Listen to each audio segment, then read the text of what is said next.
घड़ी के बहुत ही इंपॉर्टेंट क्वेश्चन है दर्पण वाले। ठीक है, तो चलिए स्टार्ट करते हैं। पहला सवाल, एक घड़ी में 8:20 हो रहा है तो दर्पण में इसका प्रतिबिंब क्या दिखाई देगा। ठीक है, दर्पण में यानी कि शीशे में क्या दिखाई देगा। अब देखो सीधी सीधी बात है, यहाँ पे इस तरीके का सवाल बार बार आएगा एग्जाम में, तो आपको मैं सबसे आसान तरीका बता रहा हूं कि ऐसा क्वेश्चन कभी भी रहे तो आप उसे क्या करोगे, 12 बजे में से माइनस करोगे। अगर पूरा पूरा टाइम है तो 12 बजे में से माइनस करेंगे, अगर पूरा पूरा टाइम नहीं है तो 11:60 में से माइनस करोगे। मतलब ये है, अब जैसे यहाँ पे मिनट में टाइम दे रखा है तो 11:60 का मतलब क्या है, 12 घंटे होते हैं, 12 ही बजते हैं। अब 12 घंटा यहाँ पे सीधा सीधा है, तो सीधा सीधा टाइम होगा, जैसे 8 बज रहे हैं या 9 बज रहे हैं तो इसे 12 में से माइनस करोगे। अगर कुछ मिनट दी गई है तो उसे 11:60 में से माइनस करोगे आप। ठीक है, चलिए यहाँ पे 8:20 हो रहा है, 8:20 हो रहा है, तो ये मिनट वाला है ना, तो इसको 11:60 में से आप माइनस करोगे। 11:60 में से आप इसको माइनस करोगे और आपका आंसर आ जाएगा। देखो 60 में से 20 जाएगा तो सीधा सीधा 40 बचेगा, और 11 में से 8 जाएगा तो सीधा सीधा 3 बचेगा। तो दर्पण में जो इसका प्रतिबिंब दिखाई देगा वो 3:40 होगा। ये है आपके सवाल का बिल्कुल सही जवाब, 3:40। बी ऑप्शन हो गया आपके प्रश्न का बिल्कुल सही जवाब। क्लियर हो गया ना सभी को। चलिए अब देखते हैं अगला सवाल। अगला प्रश्न है, एक घड़ी में 10 बज रहा है तो दर्पण में इसका प्रतिबिंब क्या दिखाई देगा। देखो मैंने आपको क्या बताया था कि एक तो हम माइनस करेंगे पूरे 12 में से, 12 बज रहे हैं, और मिनट अगर दे रखी है तो 11:60 में से हम उसको माइनस करेंगे।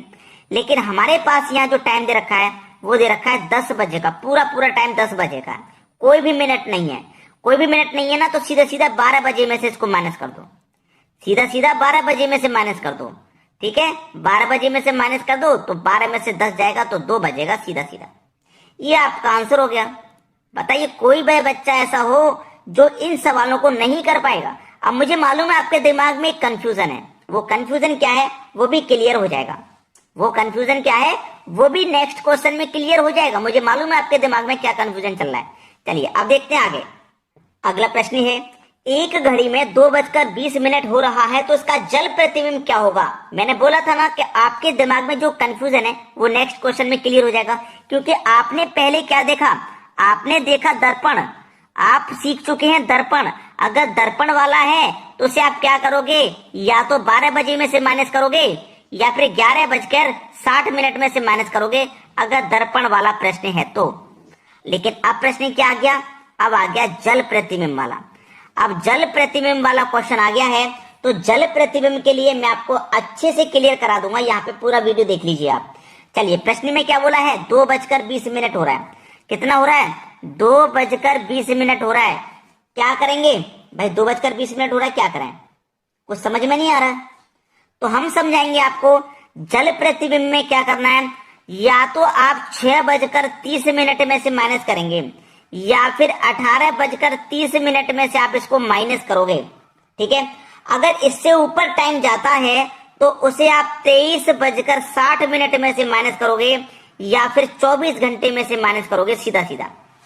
ठीक है, अगर सीधा सीधा टाइम है तो 24 घंटे में से, अगर मिनट में दे रखा है तो 23 घंटे 60 मिनट में से। लेकिन जब तक टाइम 6 से नीचे है तो इसमें से माइनस करना है। ठीक है, 18 से नीचे है तो इसमें से माइनस करना है, इससे ऊपर जाएगा तब इसमें से करना है।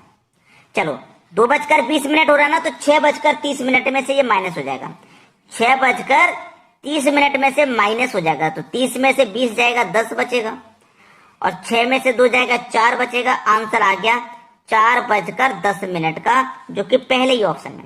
अगर इससे ऊपर हो, 6 से ऊपर हो, 18 के नीचे हो तो इसमें से माइनस कर देना, 18 से ऊपर हो तो फिर इसमें से माइनस होगा। सवाल क्लियर है ना। चलो अब देखते हैं अगला सवाल।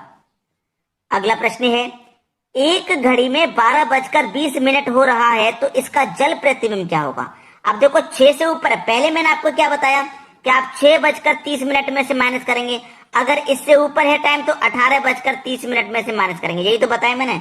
ठीक है, अब देखो 6 से ऊपर है ना तो इसमें से माइनस करेंगे आप, ये बात क्लियर हो गई। चलो 12:20 हो रहा है, 12:20 हो रहा है तो इसमें से माइनस करेंगे, यानी कि 18:30 में से आप इसको माइनस कर दीजिए, माइनस कर दो।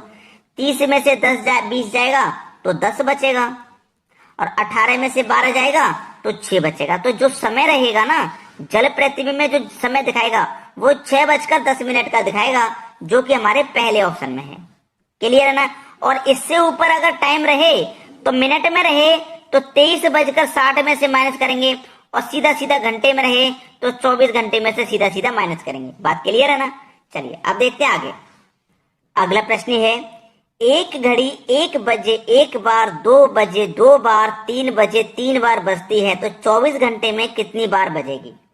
भाई घड़ी में 12 घंटे ही होते हैं। सबसे जरूरी बात तो यह है कि घड़ी में 12 घंटे होते हैं। ठीक है, तो चलिए 24 घंटे में पूछा ना, तो सबसे पहले हमें 12 घंटे का निकालना होगा, क्योंकि 1 घंटे में 1 बार, 2 घंटे में 2 बार, ऐसे 10 घंटे में 10 बार, 11 घंटे में 11 बार, 12 घंटे में 12 बार बजेगी। 12 से ऊपर टाइम नहीं होता कि 13 घंटे में 13 बार, 14 घंटे में 14 बार, ऐसे तो नहीं बच सकती ना। 12 घंटे तक ही बजेगी वो। 12 के बाद फिर से 1 से रिपीट होगी 12 तक। क्लियर कह रहा हूं।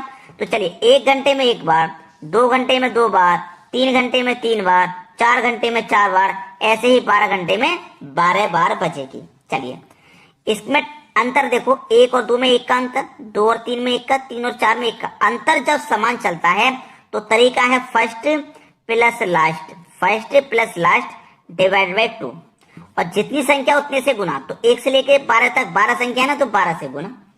1 और 12 मिलकर के 13 हो गया, डिवाइड में 2 गुने 12। 2 से 12 को हटा दूंगा 6 बार में, 13 का पे 6 से कर दो 78। यानी कि 12 घंटे में कितनी बार बजेगी वो? 78 बार। 12 घंटे में कितनी बार बजेगी वो? 78 बार। तो फिर से 12 घंटे में वो 78 बार बजेगी। तो 12 घंटे 24 घंटे हो गए ना। तो पहले 12 घंटे में 78 बार, फिर दूसरे 12 घंटे में भी 78 बार। तो इनको जोड़ लो, 24 घंटे में कितनी बार बजेगी पता लग जाएगा। 8 और 8 16, कैरी का 1, 7 और 7 14, कैरी का 1 15, यानी कि 156 बार बजेगी। बी ऑप्शन हो जाएगा सवाल का सही आंसर। अब देखते हैं अगला सवाल। अगला प्रश्न है, एक घड़ी 7 बार बजने में 18 सेकंड का समय लेती है। 7 बार बजने में 18 सेकंड का समय लेती है घड़ी। ठीक है, तो 14 बार बजने में कितना समय लेगी? 14 बार बजने में कितना समय लेगी ये बताना है। तो इसको करने का जो मैं लॉजिक बता रहा हूं ना, बहुत ध्यान से देखिएगा। अगर मैं इस 7 से 1 कम कर दूं तो संख्या कितनी हो जाएगी? 6 हो जाएगी ना।